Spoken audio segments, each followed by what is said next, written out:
자, 오늘은 로마서 강의 29째 시간 하도록 하겠습니다. 우리가 지난 시간에 로마서 강의 이제 하면서 11장 11절, 12절까지 말씀을 드렸습니다. 11절부터 제가 한번 잠깐 읽고 그 다음에 복습을 잠깐 하고 그리고 넘어가도록 하겠습니다. 그러므로 내가 말하노니 그들이 실족함으로 넘어지게 되었느냐. 그래 이스라엘 백성이 예수 그리스도를 영접하지 아니하고 이렇게 되면서 걸려 넘어져서 완전히 망하게 됐냐. 결코 그럴 수 없느니라. 영어로 God forbid 그렇게 썼어요. 하나님께서 절대로 금하시느니라. 있을 수 없다.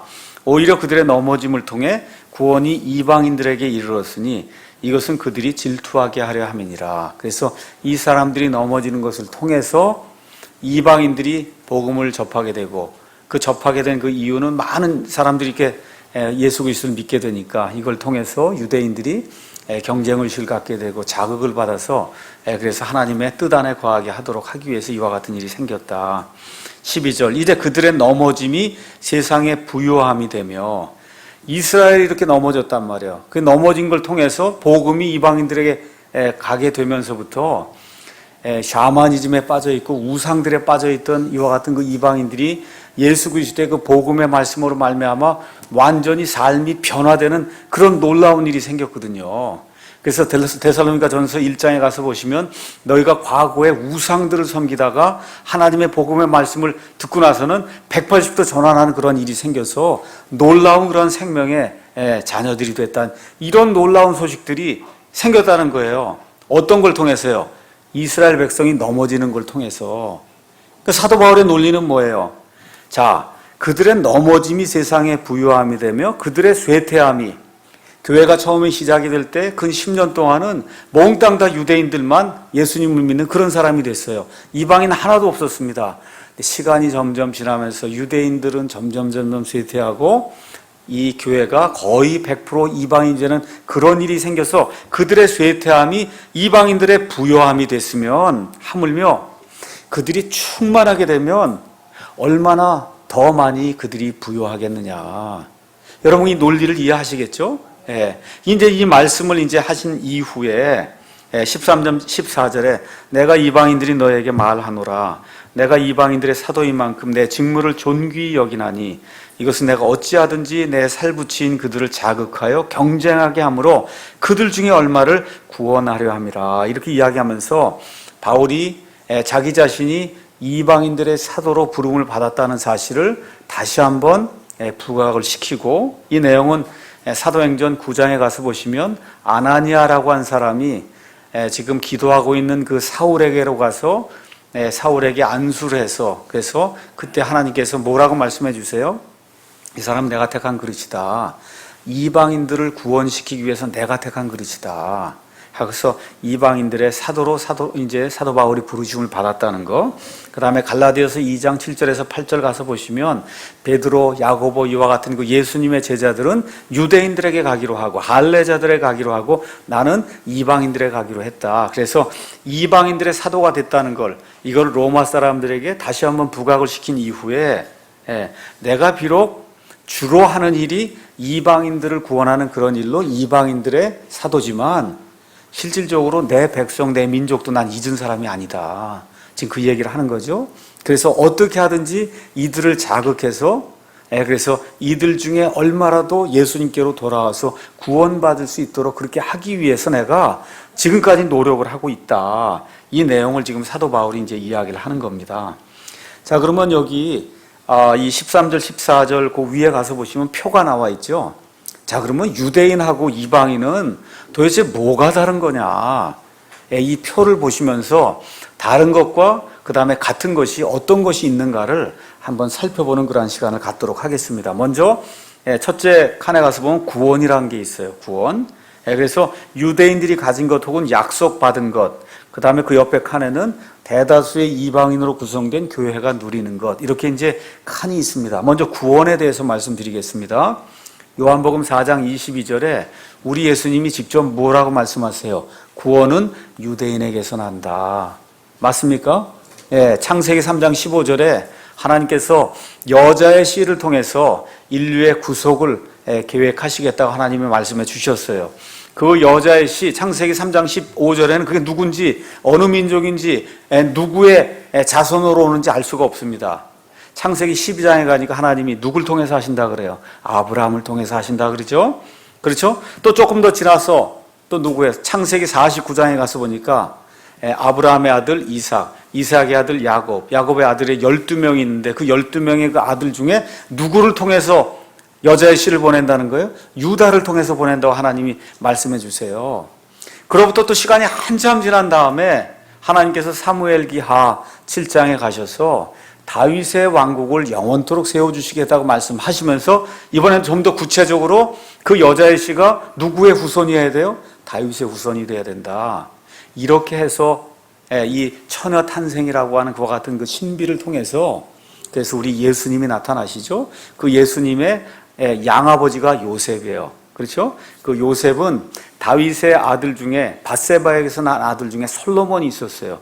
그 솔로몬의 계보를 타고 쭉 내려가면 누구에게까지 가냐면 이 예수님의 양아버지 요셉에게까지 갑니다. 알겠죠? 그 다음에 밧세바에게서 난 또 아들이 또 하나 있어요. 그 누구냐면 나단이라고 하는 아들이 있어요.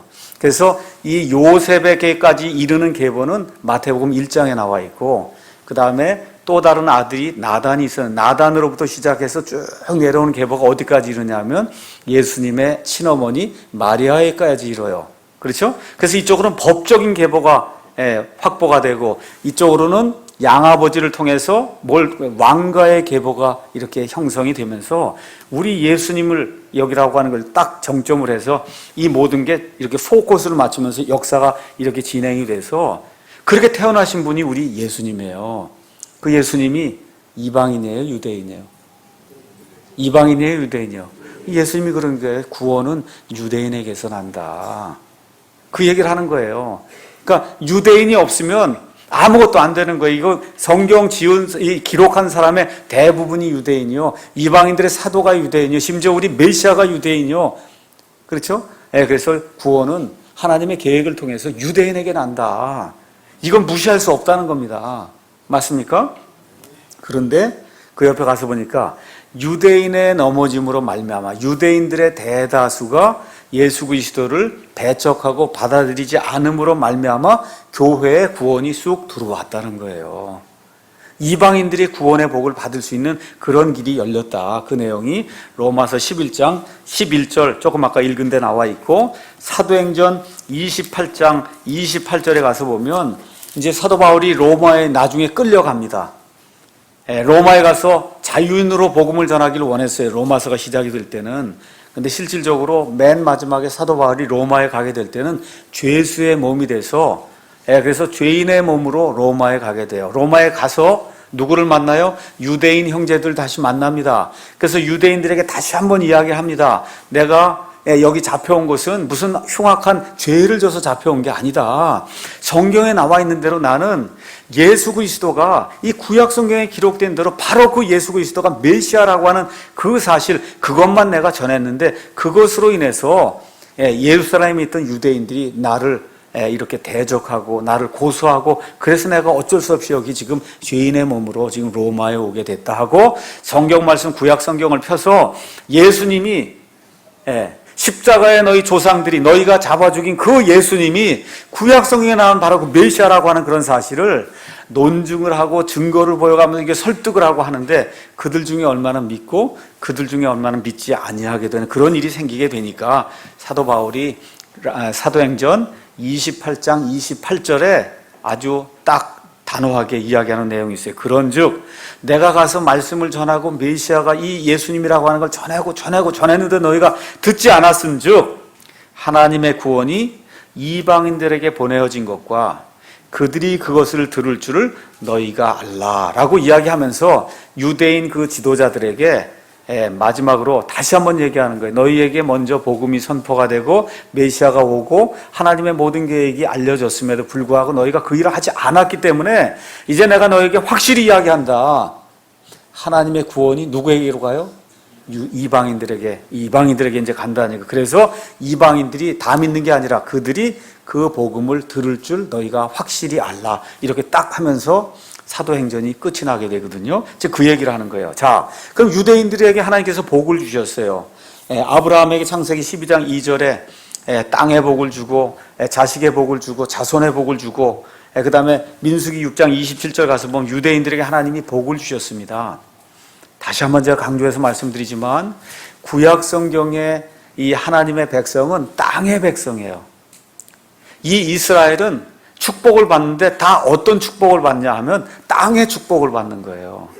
하나님의 말씀을 잘 들으면 자식들이 잘 되고, 그렇죠? 밭이 잘 되고, 농사가 잘 되고, 비가 잘 내리고, 그렇죠? 하나님이 그런 복을 줘서 주변에 있는 이교도들이 이 유대인들을 보면서, 야, 저 유대인들이 저 진실하신 저 하나님, 유일하신 저 하나님을 저렇게 모시니까 하나님께서 이들에게 정말 복을 주는, 이걸 보니까 정말 저 유대인들이 섬기는 저 여호와 하나님은 진짜 참 하나님이구나, 이거를 보여주도록 하기 위해서 시청과 교육의 재료로 이스라엘 백성을 삼으셔서 저와 여러분이 신명기 좋아하시는 28장 들어가도 복을 받고 나가도 복을 받고, 그렇죠? 이런 얘기, 그거 다 무슨 얘기예요? 다 땅의 복을 이야기하는 거예요. 땅의 복, 자식이 잘 되고, 맞습니까? 이런 복을 이 유대인들에게 허락해 주셨어요. 그런데 신약 성경으로 딱 넘어가서 십자가 사건 그 이후에는 하나님 우리에게 약속해 주신 복은 하늘에 있는 모든 영적인 복을 주셨어요. 그게 에베소서 1장 3절에 나와 있는 거예요. 하나님께서 우리에게는 하늘에 있는 모든 영적인 복으로 우리에게 복을 주셨습니다. 그러니까 육체적으로 잘 살 수도 있고 잘 살지 못할 수도 있고, 그럼에도 불구하고 예수님 안에 있는 자들에게는 기쁨이 넘칠 수 있도록 하나님이 그걸 이기고도 남을 수 있는 그와 같은 복을 주셨다는 거예요. 여러분 한번 잘 생각해 보셔야 됩니다. 자, 사도 바울 시대에 예수님을 믿으면 어떻게 돼요? 사자밥이 되는 거예요. 여러분 복입니까? 예, 이스라엘 과거의 구약 시대의 복으로 따지면 그 복이에요, 아니에요? 아, 저주죠. 지금 사자의 밥이 되는데, 그렇죠? 그냥 사자의 밥이 되는 게 아니라 사자가 짐승인 줄 알고 깨물어야 되니까 개가죽이나 무슨 가죽을 뒤집어 쓰고, 그리고 콜로세움 안에 집어넣으면 사자들이 짐승인 줄 알아서 가서 무는 거예요. 이렇게 해서 사람을 죽였단 말이에요. 예수님 믿는 사람들을. 여러분 그거 복이에요, 아니에요? 아니에요. 사도 바울이 처가 있어요? 자식이 있어요? 파선을 당해요? 그렇죠? 죽을 고비를 넘겨요? 집이 있어요? 여러분 복이에요, 아니에요?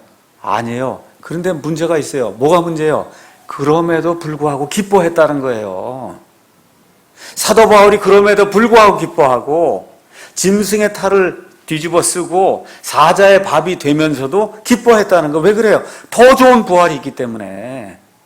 여러분 이해하시겠습니까? 이게 신약 성도들에게 우리 예수님이 약속해 주신 복이에요. 이 복이. 그러니까 저와 여러분이 이런 거 걱정할 필요 없어요. 야, 앞으로 이제 뭐 환란기가 임하는데 이거 순교해야 된다고 하는데 순교하면 어떻게 되나? 일단 뭐 환란기에 들어가지는 않지만 환란기 전쯤이 되면 엄청난 핍박이 우리에게 임할 줄로 저는 믿습니다. 그렇죠? 그러면 다시 옛날처럼 뭐 콜로세움에 가두거나 그러진 않겠지만 하여튼 엄청난 핍박이 우리에게 돌아올 거예요. 그러면 그걸 이길 수 있는 믿음도 주신다고 믿는 거예요. 지금 우리가 이거 살고 있는데 핍박이 별로 없어요. 맞습니까? 별로 그렇게 큰 핍박이 없어요. 그냥 예수 믿으라고 얘기하고 그러면 아이 너나 믿어라. 이제 이 정도의 핍박이지 뭐 짐승의 탈 뒤집어 쓰고 가서 죽으라고 이런 거 없잖아요. 맞습니까?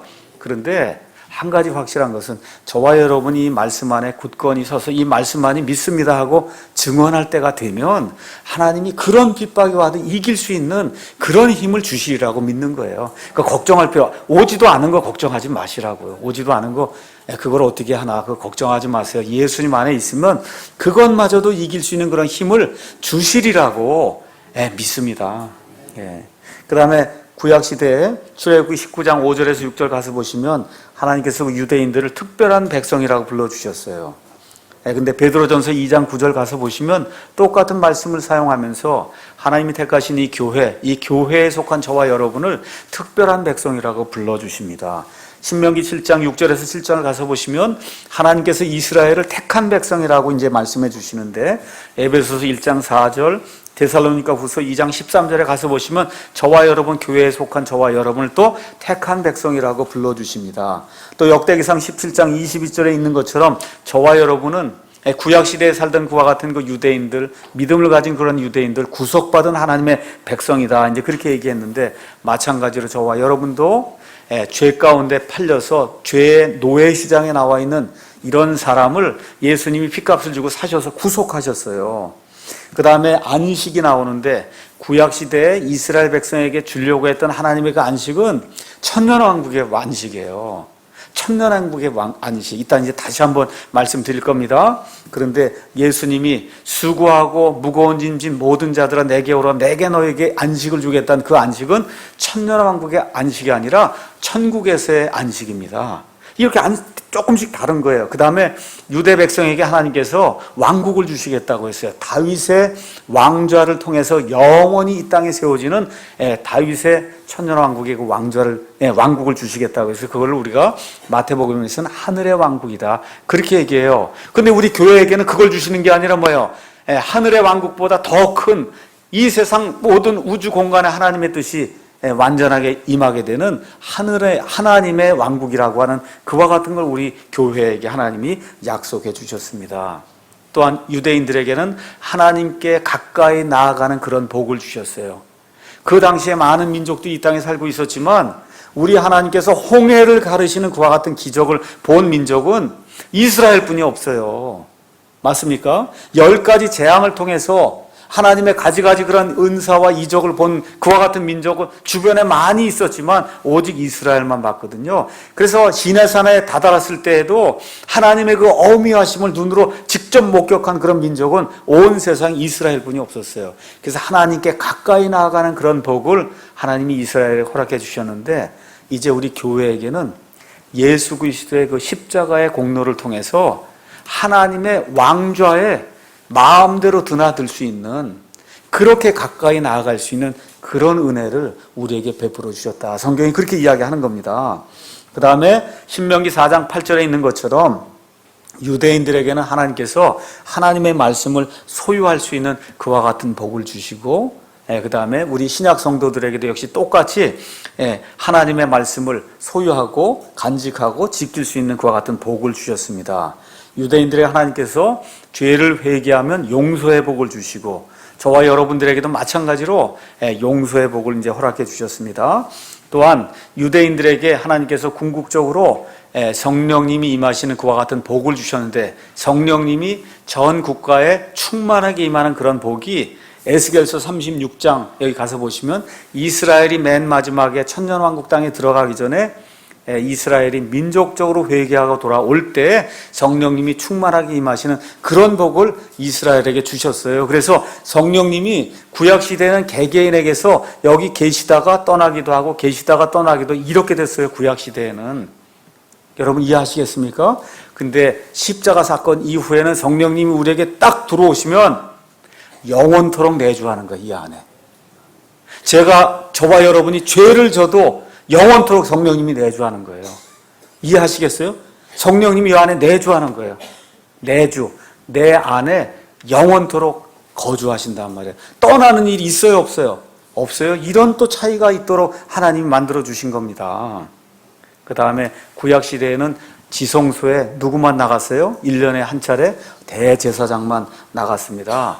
근데 지금은 어떻게 해요? 예수 그리스도를 통해서 누구나 신약시대에 사는 사람, 하나님의 영이 있는 사람은 이 하나님의 영이 우리 안에 거하니까 우리가 뭐가 돼요? 성전 자체가 된 거예요. 이런 성전도 있고, 저기 하늘나라 셋째 하늘에 정말 참 성전이 있는데 거기에 대제사장이 계시거든요. 우리 예수님, 그분을 힘입어서 하나님의 그 은혜의 왕좌에, 그 은혜의 그 지성소에 우리가 아무 때고 직통 들어갈 수 있는 그런 은혜를 하나님 우리에게 허락해 주셨다는 겁니다. 그렇죠? 그래서 유대인들이 가진 복은 마지막으로 뭐가 있어요? 아브라함의 자손이에요. 육신적인 자손이에요. 저기 지금 1948년도 5월에 저 이스라엘, 저 팔레스타인 땅에 돌아온 저 사람은 아브라함의 자손이에요. 물리적인 자손이에요. 육신적인 자손이에요. 근데 저와 여러분은 아브라함의 자손 맞습니까? 맞습니까? 맞습니다. 어떤 의미에서 믿음을 가진 아브라함의 후예라고 하는 영적인 그런 차원에서 저와 여러분은 아브라함의 자손이에요. 맞죠? 예, 그렇게 돼 있습니다. 이런 놀라운 것들이 이 교회와 이스라엘 사이에 존재하는 공통점이면서 다른 점이다. 이걸 이제 잘 이해하시고, 그리고서 이제 이 나머지 부분을 이제 들으시면, 아, 이게 이런 얘기를 하는 거구나 이해할 수가 있습니다. 15절. 그들을 버리는 것이 세상을 화해시키는 것이 되거든 그들을 받아들이는 것이 죽은 자들로부터 살아나는 것이 아니면 무엇이리요. 자, 거기 가서 보니까 그들을 버린다 그랬어요. 근데 그들을 버리는 게 영구적인 거라 그랬습니까? 아니면 잠정적인 거라 그랬어요? 잠정적인 거라 그랬죠? 그들을 버림으로 말미암아 복음이 이방인들에게 갔다는 거예요. 그래서 세상을 화해시키고 세상을 구원시키는 그런 일이 됐으면 그들을 다시 받아들이는 거, 그거는 죽은 자들로부터 살아나는 것이 아니면 무엇이냐, 지금 그렇게 이야기를 하는 겁니다. 그래서 여기 나오는 버린다고 하는 건 하나님의 호의를 받지 못하는 그런 일들을 이야기하는 건데, 이 말씀과 12절에 있는 말씀은 병행구절이에요. 그들의 넘어짐이 세상의 부요함이 되며 그들의 쇠퇴함이 이방인들의 부요함이 되거든 하물며 그들의 충만함은 얼마나 더 많이 부요함이 되겠느냐, 이런 이야기가 이제 나오면서 거기 가서 보니까 뭐라고 기록되어 있어요? 죽은 자들로부터 살아나는 거다. 저 이스라엘 백성이 죽은 자와 방부를 했어요. 에스겔서 37장에 나와 있는 것처럼 그 골짜기의 마른 뼈들처럼 도저히 살아날 가능성이 없었는데 하나님의 영이 그 안에 들어가게 되니까 어떻게 돼요? 이게 뼈가 살아나게 붙어 서로 붙게 되고 힘줄이 붙고 살까지 붙고, 그렇죠? 영이 그 안에 푹 하고 들어가게 되니까 큰 군대를 이루는 그런 일이 생기죠. 그런 일이 생긴다는 거예요. 그러니까 하나님이 그들을 다시 받아들이게 되면, 그러면 저 죽어 있는 것과 같은 저 이스라엘이 그난 2500년 동안 온 세상을 떠돌아다니는 그 이스라엘이 다시 살아나는 일이 생긴다.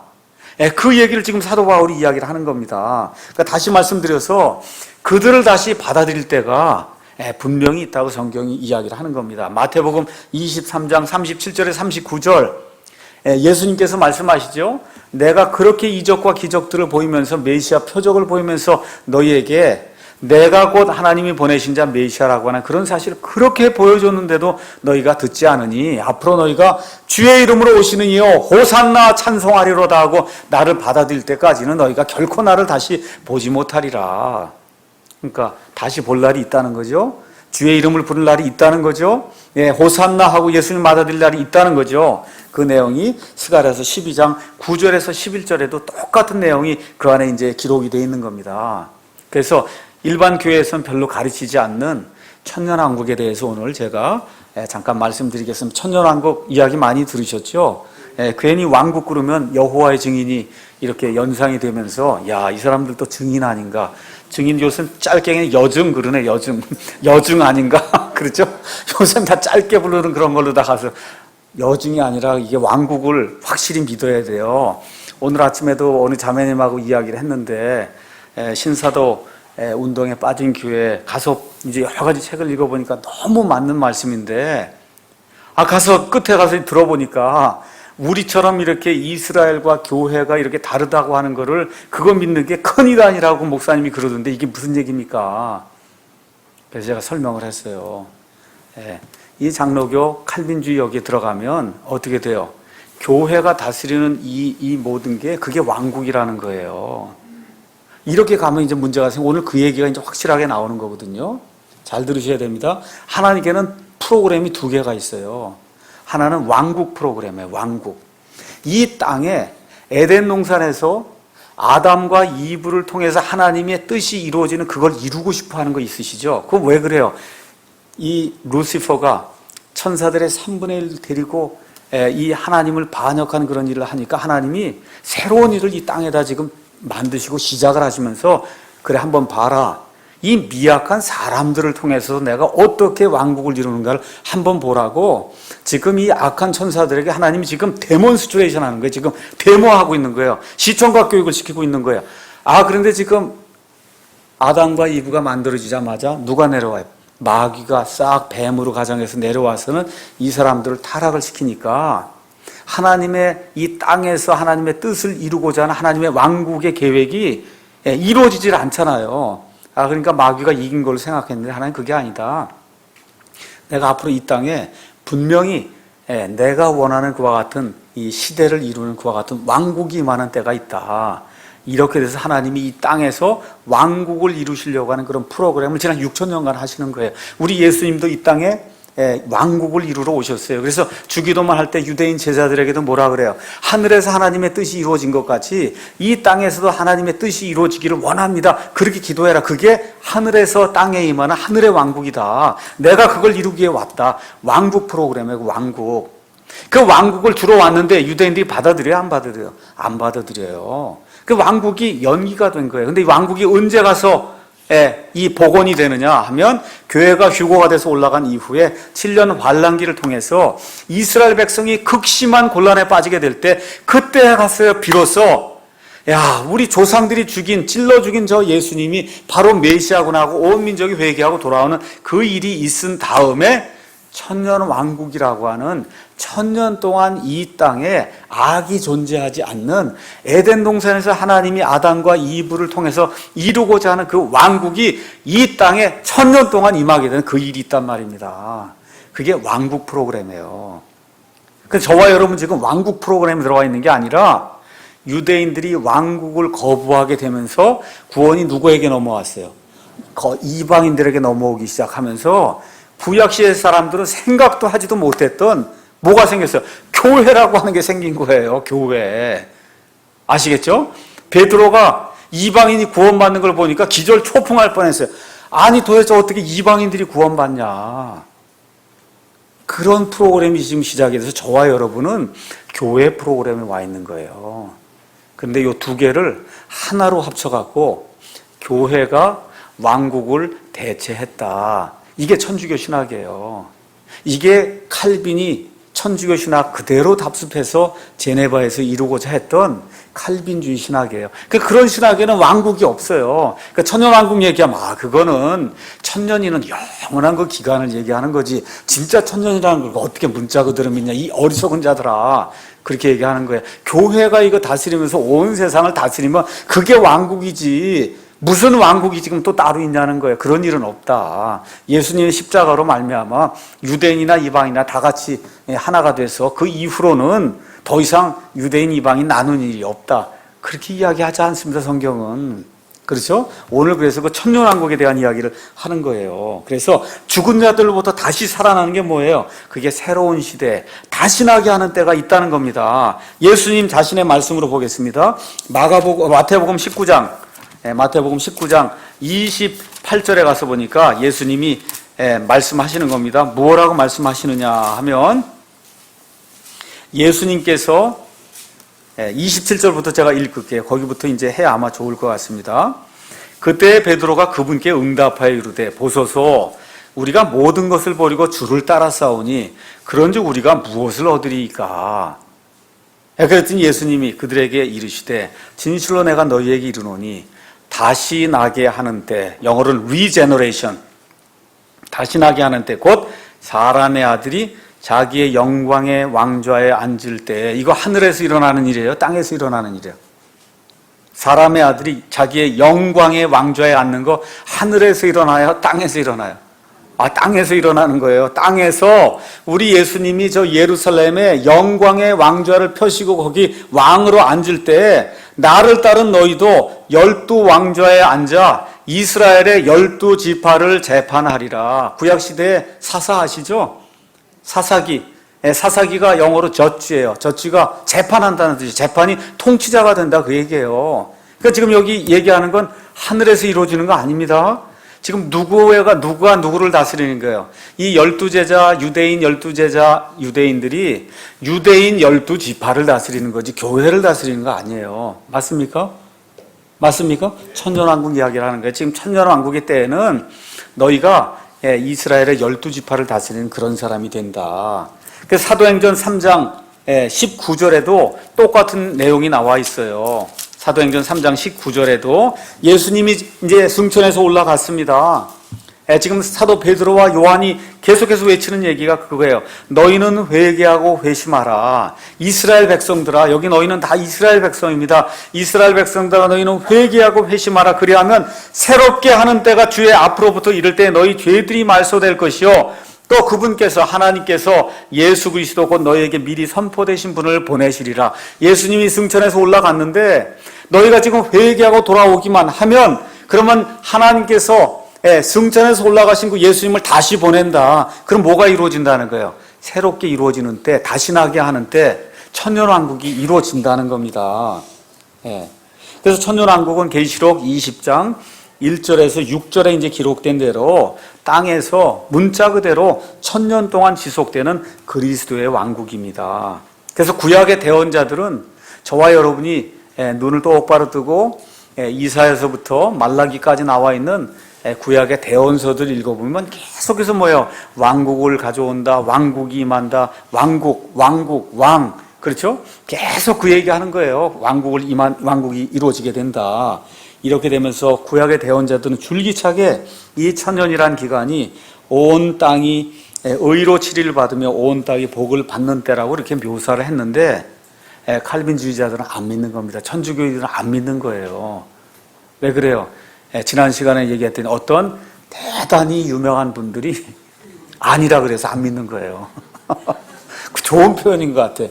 칼빈이라고 하는 대단히 유명한 분이 아니라 그러니까 안 믿는 거예요.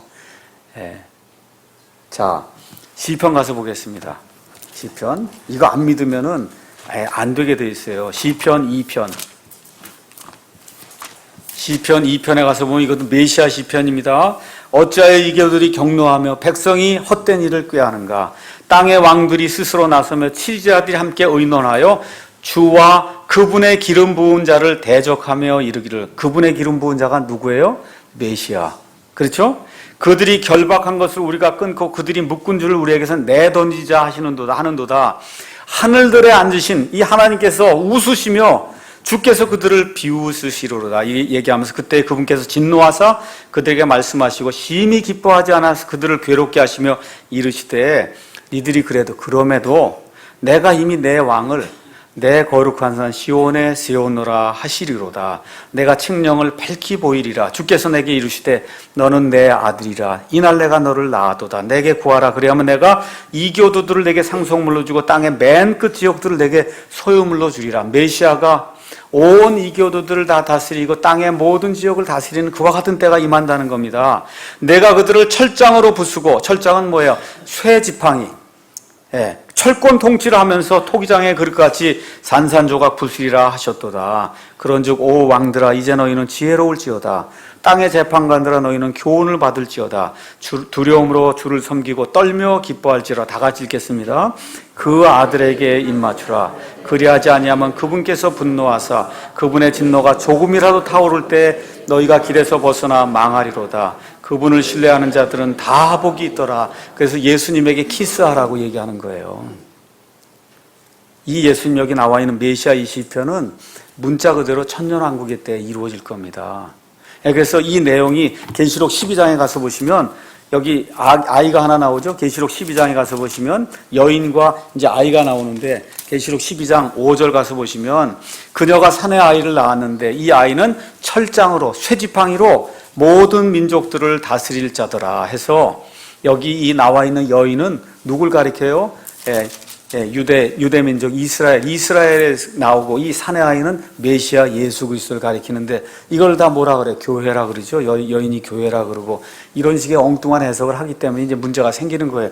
여기 나와 있는 이 아이가, 유대인들에게서 나온 이 아이가 철장을 가지고 모든 민족들을 다스릴 메시아다.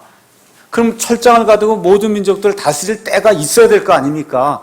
맞습니까? 네, 그 때가 천년왕국의 때다. 성경이 지금 그렇게 이야기하는 거예요. 그래서 이 때를 가리켜서 이사야서 11장 9절에서 11절에는 이렇게 이제 기록을 하고 있습니다. 11장 9절에서 10절.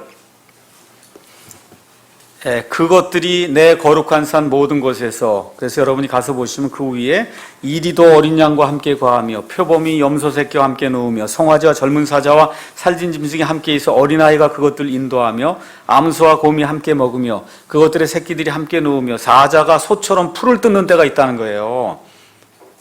사자가 소처럼 풀을 뜯은 때가 에덴 동산의 때예요. 육식이 들어온 건 노아의 홍수 이후엔 육식이 들어오게 된 거예요. 그 전엔 사자도 다 풀 먹고 살았어요. 고양이도 풀 먹고 살고. 예.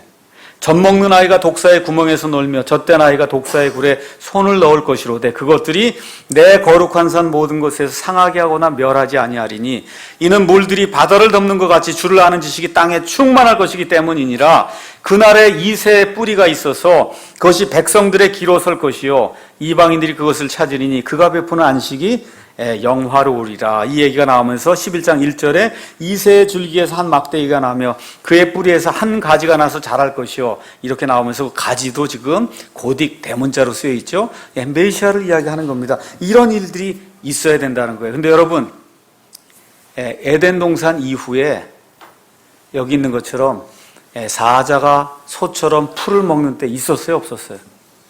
있었습니까, 없었습니까? 없었죠. 그럼 이 구절을 해석하는 방법은 두 가지예요. 하나는 여기 나와 있는 사자하고 소는 영적인 사자와 영적인 소다. 그러면 소가 풀을 먹는 게 이제 가능한 거죠. 그렇게 해석하는 방법이 하나가 있고, 그게 아니라 여기 나와 있는 문자 그대로 이새의 줄기에서 한 막대기 메시아가 나서 그 메시아가 다스리는 때에 이리와 어린 양과 표범과 염소와 젊은 사자, 이게 문자 그대로 같이 거하면서 하나님의 거룩한 산에서 해하거나 상하는 것이 문자 그대로 없는 때가 있다고 믿는 거. 둘 중 하나뿐이 없어요. 맞습니까? 장로교회나 일반 교회에서는 다 어떻게 믿는 거예요? 여기 나와 있는 소나 일이나 표범은 다 영적인 일이요, 영적인 사자요, 영적인 걸로 그렇게 얘기하는 거고, 저와 여러분은 어떻게 해요? 하나님이 말씀하셨으니까 이대로 되는 때가 있다고 믿는 겁니다. 맞습니까? 이렇게 되는 때가 있다고 믿는 거예요. 이 때가 성경에서 천년왕국이다. 그래서 왜 천년왕국이 필요하느냐? 하나님이 아담과 이브를 통해서 이 땅에 하나님의 뜻이 온전히 이루어지는 그 왕국을 하나님이 이루어서 누구에게 보여주려고요? 마귀와 그의 천사들에게 이걸 보여주려고 하나님이 계획을 했는데, 이 자들이 껴갖고 타락을 해서 이렇게 돼갖고 하나님의 왕국이 이루시고자 하는 그 왕국이 연기가 되면서 계속해서 하나님은 그 일을 하려고 하는 거예요. 누구를 보내서? 메시아를 보내서. 그렇죠? 그러니까 하나님이 하시고자 한 거 이루지 못하면 하나님이 아니에요. 그거 아니죠. 하나님이 하시고자 했는데 단지 시간이 좀 걸릴 뿐이지 하나님이 그걸 못하면 그거 하나님 아니죠. 맞습니까? 그러니까 하나님이 하시고자 했으니까 반드시 그걸 하는 때가 있어야 된다는 겁니다. 그게 천년왕국의 때예요. 그 다음에 또 어떤 사람들이 나타나느냐 하면, 목사님, 이게 다 환경이 나빠서 그런 겁니다. 이 예수 믿고 안 믿고 이런 게 다 환경이 나쁘니까 이거 안 믿는 거죠. 환경만 완전하고 죄가 없는 그런 세상이 되면 그러면 다 예수님 믿을 겁니다. 그래, 그럼 하나님이 1000년 동안 한번 그렇게 해줄 테니까 한번 가서 해봐라. 그래서 1000년 동안 마귀도 무적행에 가둬놓고 죄를 일으킬 수 있는 그와 같은 요소를 하나님이 제거해 주는 때가 천년왕국의 때예요. 천년왕국이 다 끝날 때 되니까 그 중에 셀 수 없는 많은 무리가 예수님께 대적하는 그런 일이 또 생기게 되죠. 맞습니까? 그러니까 하나님 뭐라 그런 거예요? 인간의 문제는 환경의 문제가 아니라는 거예요. 다 해보지 않았냐? 아담부터 시작해서 너희가 해보자 하는 것 다 해보지 않았냐? 심지어 죄 없는 환경까지도 원해서 내가 한번 해보라 그러지 않았냐? 되냐 안 되냐 하나님 묻는 거예요. 돼요 안 돼요? 안 됩니다. 왜 안 돼요? 아담의 죄성을 갖고 태어난 사람은 이거는 환경이 좋든지 안 좋든지 그건 죄인이지 별 수 없다는 거예요. 그래서 하나님이 그거를 할 수 있는 시간을 1000년 동안 해줘도 안 된다는 겁니다. 그래서 이 하나님께서 이런 모든 것들을 보여주신 그런 때가 천년왕국의 때다. 넘어가셔서 그 다음 장에 이제 가서 보시면은 그림이 나옵니다. 이 그림을 머릿속에 잘 이해를 하셔야 돼요. 저기 과거의 영혼이 있었어요. 삼위일체 하나님이 사시던 이와 같은 과거의 영혼에 하나님께서 어느 시점에 하늘에 있는 그런 존재들 만드셨어요. 루시퍼, 그 다음 많은 천사들을 만들어서 하나님을 섬기도록 그렇게 했습니다. 근데 루시퍼와 그 다음에 3분의 1의 천사들이 타락을 하게 됐어요. 이렇게 됐을 때 하나님께서 지금부터 약 6천년 전에 온 우주공간과 사람을 만드셔서 하나님의 뜻을 이루어 나가시는 그와 같은 일들을 한 게 요 성경에 기록이 되어 있는 거예요. 그러니까 그 전에는 시간이라는 게 없었어요. 시간은 사람의 개념이에요. 사람의 개념. 아시겠죠? 그래서 시간은 지금 다 6천년 뿐이 안 됐고, 그 전에는 사람이 생각해 볼 수 없는 그런 공간, 영원이라는 그런 공간이 있었고, 지금 시간이 이렇게 진행이 되다가 이렇게 되면서 그리스도의 십자가 사건이 아담으로부터 약 4천년 지난 시점에, 지금으로부터 2천년 지난 시점에 십자가 사건이 있었어요. 교회 시대가 열리기 시작한 겁니다. 맞습니까? 교회 시대가 다 그래서 이제 오늘 이제 둘째 시간에 공부하게 되겠지만 이방인들의 충만함이 완전히 다 찼어요. 하나님이 원하시는 그런 교회 프로그램이 완성이 됐어요. 그럼 어떻게 돼요? 공중에서 나팔 소리가 나면서 어떻게 돼요? 예수님의 신부는 다 채워서 올라가는 거예요. 아시겠죠? 그걸 우리가 공중강림 아니면 휴거다 그렇게 이야기를 하는 겁니다. 이렇게 되면서 이 땅에 7년 환란기가 생기게 되면서 적그리스도의 통치가 이제 임하게 되고, 적그리스도가 자기 자신을 하나님이라고 하면서 하나님의 성전에 앉는 때가 이 7년에 딱 중간이 되는 3년 반이 되는 그때에 저 이스라엘의 성전에 앉아서 이제 내가 하나님이 나를 경배하라고 얘기하면서부터 이스라엘 백성이 아이쿠 이게 잘못된 거구나 깨닫기 시작하면서 요한계시록 12장에 나와 있는 것처럼 광야로 페추라로 도망다니면서 이 적그리스도의 이 압제를 피하는 그런 일이 3년 반 동안 이렇게 진행이 돼요. 이게 끝난 다음에 어떻게 돼요? 우리 예수님께서 공중에서 우리 휴거받은 그런 모든 영화로운 성도들과 함께 공중에서 강림하셔서 어디에 이르러요? 어디에? 정확하게 어디에? 올리브산에. 그냥 이스라엘이 아니에요. 그냥 예루살렘이 아니에요. 어디에 임하셔야 돼요? 올리브산에 딱 임하신단 말이에요. 예수님이 승천할 때 올리브산에 구름 타고 올라가셨듯이, 그렇죠? 예수님 내려오실 때도 다시 구름 타고 올리브산에 딱 발을 내려놓으면 그 순간에 예수님의 지상 강림이 이루어지면서 예수님이 모든 민족들을, 왕좌를 예루살렘에 펼쳐놓으시고, 마태복음 25장에 나와 있는 것처럼 양과 염소, 민족들을 다 이렇게 나누시고, 이렇게 돼서 구원받지 못할 자를 완전히 다 처단을 시키고, 믿음으로 남아있는 그 유대인들과 믿음으로 그 유대인들을 구출해준 이방인들을 어디로? 하나님의 천년 왕국, 하나님이 이루고자 했던 그 에덴에서 이루고자 했던 그 천년 왕국, 그때로 딱 들어가게 하시면서 뭐가 이루어지는 거예요? 천년 왕국이 이루어지는 거예요. 천년 왕국. 바로 이때 이스라엘은 자기 땅으로 돌아오게 되고, 새로 부활된 다윗의 왕국의 백성이 되고, 특별한 복을 받아 민족들 중에 으뜸이 되는 그런 민족이 되고, 또 영적으로 부흥해서, 그래서 예수 그리스도로 말미암아 회개하게 되고 온 민족이 하나님을 찬양하는 그와 같은 일이 생긴다는 겁니다. 또 경배의 장소로 예루살렘에 뭐가 세워져요? 천년왕국 성전이 세워져요. 그 내용이 에스겔서 40장에서 48장에 기록이 되어 있는 겁니다. 이 성전에서 물이 나오기 시작해서 동쪽으로 흐르기 시작하면서 저기 있는 이 사해 바다를 완전히 메우면서 사해가 살아나서 물고기가 돌아다니고, 이 광야가 완전히 황무지와 같은 그런 광야가 살아나서 풀이 돋아나고 짐승들이 번창하는 이런 거가 만들어지는 그런 때가 천년왕국의 때가 문자 그대로 이루어지는 겁니다. 맞습니까? 이렇게 되면서 전쟁이 없어지고 완전한 정부가 서게 되고 질병이 없어지게 되고 땅도 기능을 회복하여 많은 열매를 맺고 산과 골짜기가 모두 평지로 변해 이사야서 40장에 나와 있는 것처럼 세상의 지각이 변동이 되면서 높은 산이 낮아지게 되고 낮은 게 높아지게 되면서 평탄하게 이루어지는 그런 일들이 세워지게 되고, 예루살렘에도 큰 변화가 이제 발생하게 되고, 그래서 이방인들은 또 어떤 일이 생겨요? 제가 지난번에 말씀드린 대로 이 이방인들 중에 살아남은 그 사람들이 반드시 이스라엘 땅에 와서 장막절을 지켜야 돼요. 장막절 지키지 않으면 하나님이 저주를 내리신다고 이렇게 말씀했어요. 그래서 천년왕국에는 부활한 몸으로 예수님과 통치하는 사람들이 있고, 부활하지 않은 몸으로 거기 들어가는 사람들, 다시 말해 7년 환란기를 믿음을 가지고 끝까지 견뎌서 남아있는 그 유대인들과 이방인들 가운데 남은 자들이 그 안에 몸을 가지고 들어가는 겁니다. 저와 여러분처럼 몸을 가지고 이 사람들 가서 아기를 낳을 수 있어요. 그렇죠? 그래서 구약시대에 이 하나님을 믿었던 사람들 부활한 몸으로 들어갑니다. 신약시대 우리 교회 휴거받은 사람들 부활한 몸으로 들어가는 겁니다. 7년 환란기 때 믿음을 지키기 위해서 죽었던 사람들 부활한 몸으로 들어가는 거예요. 맞습니까? 이렇게 되고 거기 7년 환란기를 믿음을 가지고 통과해서, 그렇죠? 예수님 앞에서 양민족으로 드러난 자들과 믿음을 가진 유대인들이 이 몸을 가지고 그 안에 들어가서 아기를 가지고 사는 그와 같은 때가 이 땅에 이제 이루어진다는 겁니다. 아시겠죠?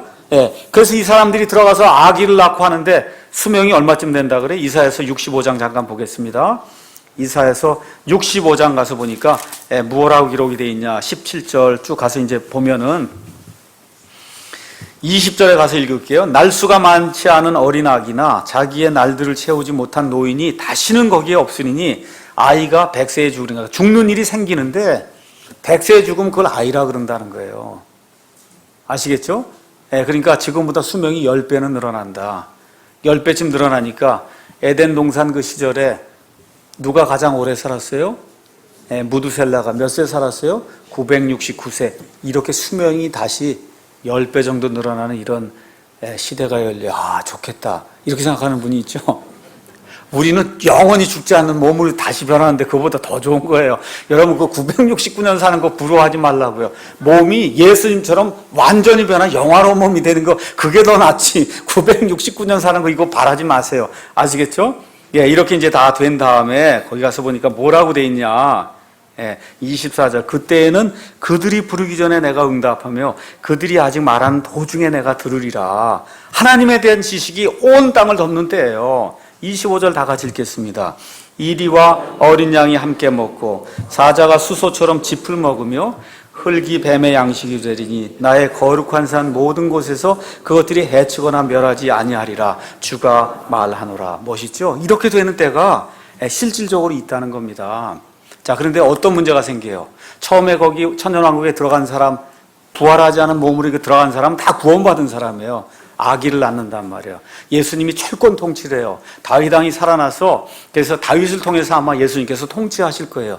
이러는 가운데도 이거 태어난 사람은 여전히 첫사람 아담의 죄성을 갖고 태어나죠.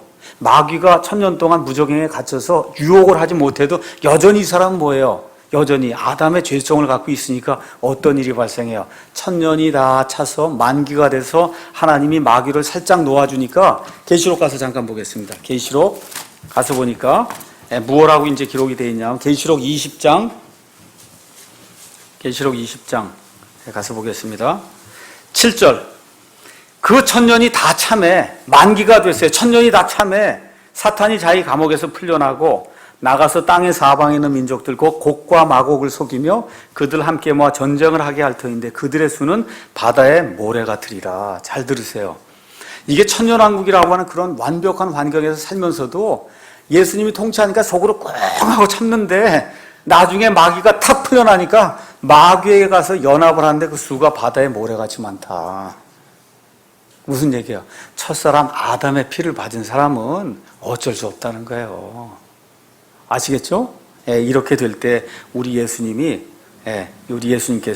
9절 그들이 땅의 넓은 곳으로 올라가 성도들의 진영과 그 사랑받는 도시가 어디예요? 예루살렘이겠죠? 에워싸매 불이 하늘에서 하나님으로부터 내려와 그들을 삼킨단 말이에요. 또 그들을 속인 마귀가 불과 유황호수에 곧 그 짐승과 거짓 대언자가 있는 곳에 던져져서 영원 무궁토록 밤낮으로 고통을 받으리라. 더 이상 마귀가 풀려나는 일이 없다는 겁니다.